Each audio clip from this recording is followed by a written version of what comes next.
trees pulled from the ground like weeds, homes leveled, entire rooftops missing. This was the disaster scene in Fruitland just after a powerful F3 tornado tore through the little town, leaving nothing but rubble in its wake. Oh, it's a mess. Nellie Dicker and her family sifted through what remains of their garage. Just feet away, her home stood nearly untouched. I think I am one of the luckiest ones. It took broke a window out and took the awnings off, but really my house is still standing. This town took a direct hit.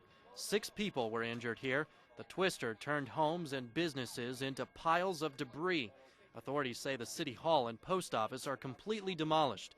Our cameras were not allowed in because of downed power lines. Right across the street here from the railroad crossing, City Hall used to be there. Now it's basically in rumble.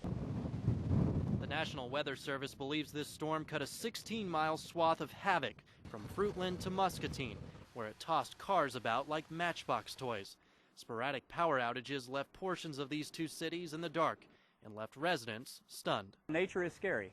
Arthur Cutshall was outside when he heard the tornado approaching. The noise sent him running for cover. I heard more than what I saw. I saw the wind effects, and then I heard the sudden noise, and then the wind and the tree limbs started moving and coming down, and I dove for the basement. Seconds later, he discovered this tree laying in his front yard.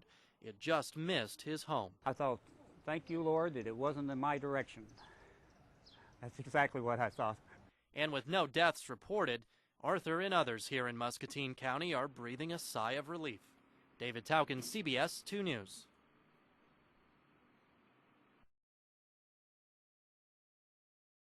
Restoring power to the hundreds of thousands of people affected by Storm 1 has been a grueling, tedious task. Mid-American says at the height of the recovery effort, they had more than 1,300 people from 9 states restoring power. Alliant Energy still has over 1,300 crew members on the clock, and that number won't be reduced anytime soon. So who are these men and women who battle the elements, often under dangerous circumstances, to make us all whole again? CBS 2's Erica Cervantes and photojournalist Tim Wilcox introduce you to one of them.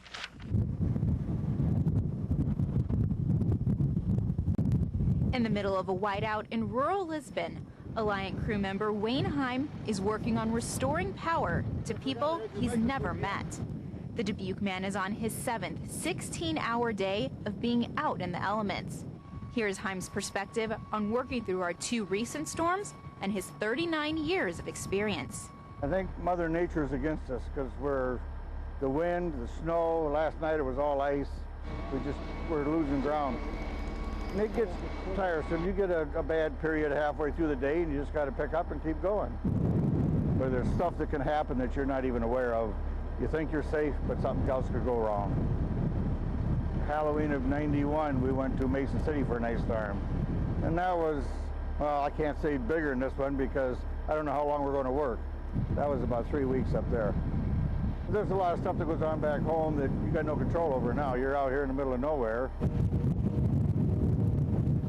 This old couple over here, they've been out since Saturday morning.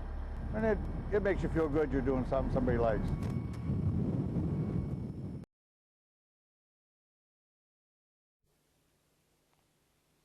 Bob Wagner built this cabin near Timberland in rural New Vienna where he can see wild turkeys and deer from his window. Didn't care for the city life much. My mom's originally from New Vienna.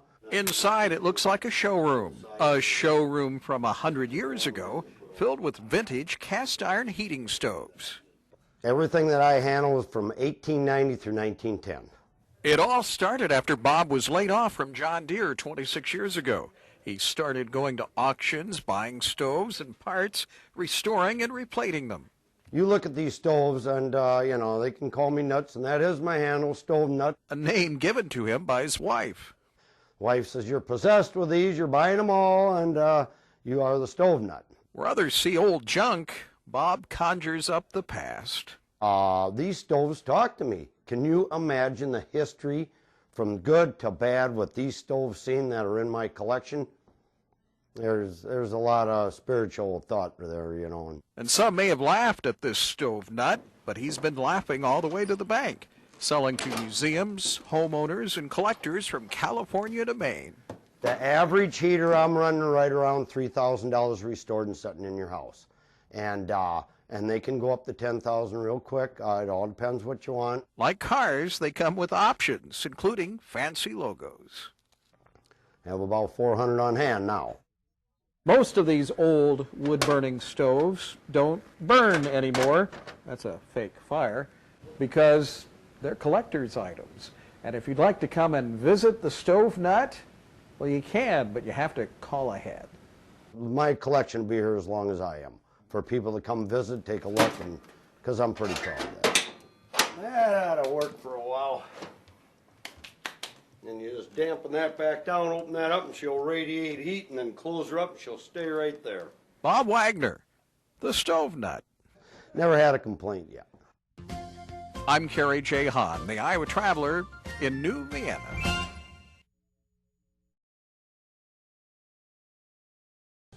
This week, more than 100 golfers from 28 states have descended on Iowa City for the VA Hospital's annual golf tournament.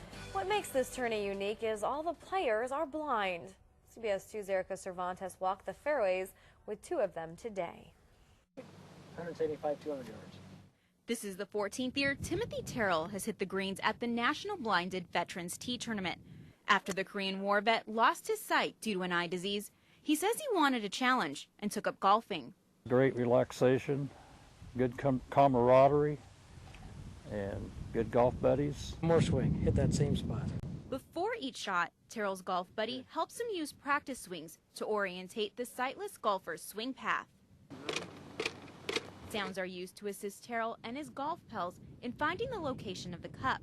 The golf buddies are volunteers from the VA, the National Guard, and the community. But Terrell says once the tournament is over, a good golf buddy is hard to find. That's why he's only able to play around 1 week a year. Back home, it's hard to find a golf buddy that wants to golf with a blind guy. Very difficult.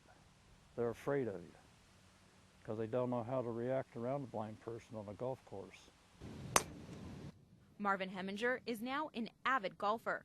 When he first played the tournament more than a decade ago, Marvin was skeptical, but his attitude quickly changed. It's the best thing that almost ever happened to me in my life. I just thoroughly enjoy it. It just gives you so much confidence. And that confidence has helped many of these men and women who serve their country realize, regardless of their disability, they can succeed just about anywhere. Nice shot. Erica Cervantes, CBS 2 News.